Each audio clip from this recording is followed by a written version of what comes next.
Berikut tampilan kuesioner Groundcheck Statistical Business Register 2023 dalam rangka Quality Improvement Survey atau QIS. Hai, Assalamualaikum warahmatullahi wabarakatuh. Selamat datang saya ucapkan di Usma Ulia channel yang masih sama membahas tentang beragam aplikasi dan informasi. Apa kabar teman-teman semua? Semoga selalu dalam lindungan Allah SWT. Amin, amin, ya robbal alamin. Ya, untuk video kali ini akan saya bahas sesuai dengan permintaan ya dari beberapa komentar yang masuk dalam video sebelumnya, yaitu tentang isian kuesioner untuk kegiatan Groundcheck Statistical Business Register 2023 dalam rangka Quality Improvement Survey atau QIS ya. Jadi pastikan teman-teman untuk simak video ini sampai selesai, jangan di skip agar tidak gagal paham, juga tidak ada informasi yang terlewatkan. Ya, langsung saja masuk ke pembahasannya. Sebagaimana kita ketahui bersama, pada saat ini ada banyak sekali kegiatan survei yang sedang diadakan oleh BPS. Ada Sakernas atau Satuan Angkatan Kerja Nasional, kemudian ada survei IMK, ada lagi PES ya. Dan salah satunya lagi yaitu tentang kegiatan Groundcheck Statistical Business Register sebagaimana yang pernah saya informasikan sebelumnya pada video-video sebelumnya. Dan berikut adalah isian untuk kuesioner untuk kegiatan Groundcheck Statistical Business Register 2023 dalam bentuk hard copy-nya. Sebagaimana kita ketahui bersama, terutama bagi teman-teman yang dilibatkan untuk kegiatan Groundcheck SPR ini, untuk isian kuesionernya itu harus kita isikan pada aplikasi Fasih Mobile ya. Sebagai pencacah harus mengisikannya pada aplikasi Fasih Mobile. Tetapi ini gambaran saja bagi teman-teman barangkali ada yang mengalami kurang pahaman ya, maka kita bisa sharing bersama melalui kolom komentar pada video ini ya. Dan sebagaimana kita ketahui bersama, terutama bagi teman-teman yang diikutkan dalam kegiatan Groundcheck SPR ini, untuk kuesioner pada kegiatan Groundcheck SPR ini ada 6 blok, di mana blok yang pertama atau blok 1 terdiri dari identitas usaha atau perusahaan. Identitas usaha atau perusahaan ini adalah dimulai pada poin 101 sampai dengan poin 112.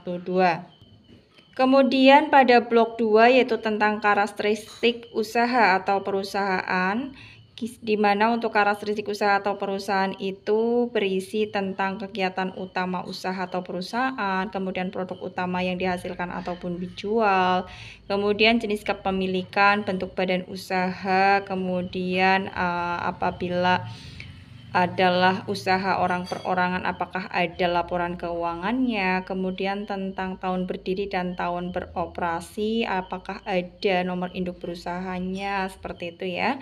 Dan selanjutnya yaitu tentang detail alamat dari perusahaan yang merupakan perusahaan induknya ya, karena ada jaringan usahanya ini berupa apa, ada pilihannya. Selanjutnya pada blok 3 yaitu berisi tentang identitas pemilik atau penanggung jawab, dimulai dari nama pemilik atau penanggung jawab, ini salah satunya atau bahkan keduanya diisikan. Ada yang memang seseorang sebagai pemilik saja, ada yang sebagai penanggung jawab saja, ada juga yang sebagai pemilik sekaligus penanggung jawab. Kemudian jenis kelaminnya disesuaikan, tanggal lahir dari pemilik atau penanggung jawab, keluarga negaraan, dan selanjutnya bisa teman-teman lihat pada layar ya. Untuk blok 3 ini sampai dengan poin 310 yaitu tentang status penanaman modal. Kemudian selanjutnya pada blok 4 yaitu tentang indikator ekonomi. Indikator ekonomi ini terdiri dari beberapa poin, di mana poin penting yang pertama adalah berisi tentang nilai produksi per tahun. Di sini ditulis dalam ribuan rupiah, kemudian diisikan juga tahun referensi. Jadi tahun referensi adalah tahun yang terakhir aktif ya. Misalkan kita mencacah di tahun 2023 dan apabila tahun 2022 masih beroperasi, maka dituliskan di sini tahun referensinya adalah tahun 2022. Dan apabila misalkan perusahaan tersebut tahun 2022 tutup sementara, tapi pada saat ini sedang beroperasi, maka untuk nilai produksi yang dituliskan adalah tahun terakhir aktifnya, bisa saja tahun 2021 atau tahun-tahun sebelumnya. Yang terpenting adalah tahun terakhir aktifnya. Kemudian untuk nilai pendapatan atau penjualan, ini dalam ribuan rupiah juga dituliskan. Kemudian nilai pengeluaran, jumlah tenaga kerja Indonesianya, jumlah tenaga kerja asingnya, kemudian nilai pengeluaran untuk upah dan gaji TKI per tahunnya beserta dengan tahun referensinya ya. Jadi untuk blok 4 ini harus dilengkapi dengan tahun referensinya. Dan sebagai informasi untuk teman-teman, antara poin 401, 402, 403 sampai dengan 408 tahun referensinya tidak harus sama. Ini sesuai dengan bagaimana kondisi suatu perusahaan di lapangan itu sendiri. Kemudian untuk poin 408 yaitu total aset. Total aset ini adalah aset yang dimiliki oleh perusahaan yang dicacah ya, baik itu berupa aset lancar maupun aset tetap. Dan untuk poin 409 ini hanya khusus bagi penyedia akomodasi kategori 1. Jadi apabila bukan penyedia akomodasi maka tidak akan muncul pada aplikasi Fasih untuk isian atau kuesioner di poin 409.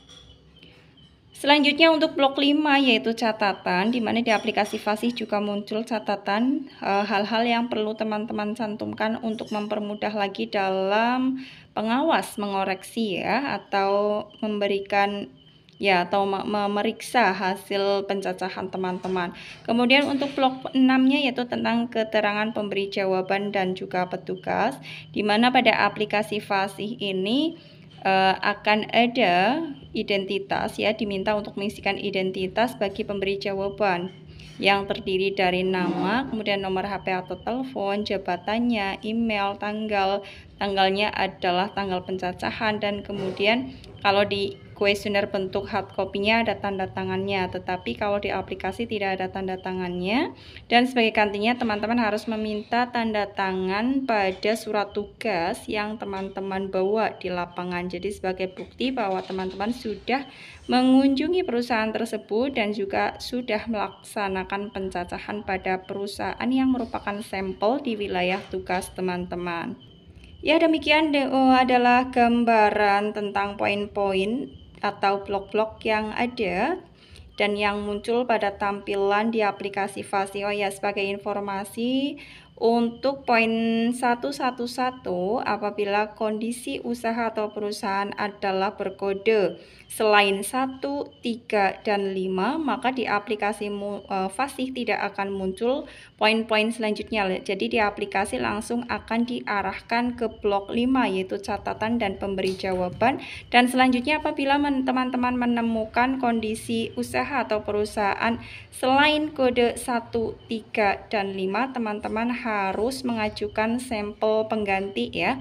Karena sebagaimana kita ketahui bersama, untuk honor yang akan BPS berikan kepada teman-teman adalah dihitung dari banyaknya dokumen yang teman-teman submit ke pengawas yang merupakan dokumen pencacahan lengkap. Jadi apabila tidak lengkap, artinya jika poin 111 berkode 1 selain 1, 3, dan 5 itu tidak dihitung. Jadi teman-teman harus mencari atau mengajukan sampel pengganti agar bisa teman-teman lakukan pencacahan selanjutnya.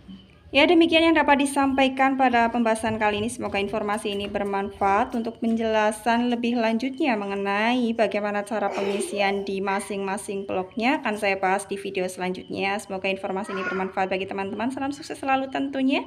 Bisa silahkan tinggalkan jejak dengan cara mengisi, dengan cara memberikan like dan komen pada kolom komentar yang tersedia. Akhir kata, wassalamualaikum warahmatullahi wabarakatuh.